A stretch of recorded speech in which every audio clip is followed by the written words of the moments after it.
atamgil apardılar Bakıya ki ayrılsın. Mən ayrılmadım. Acda qaldımsa ayrılmadım. Ac 10 gün orada qaldım. 10 gündə çörək yemədim. Dedim Murtsa da yemir, mən də yemərəm. Aman Allah. Deməli sizi ayırmaq istəyirdilər. Çox əlləşdilər, amma alınmadı.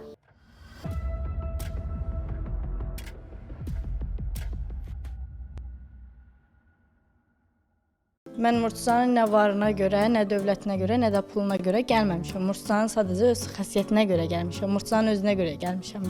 İşdən gələndən sonra yeməyim, içməyim, paltarım hamama girməyim.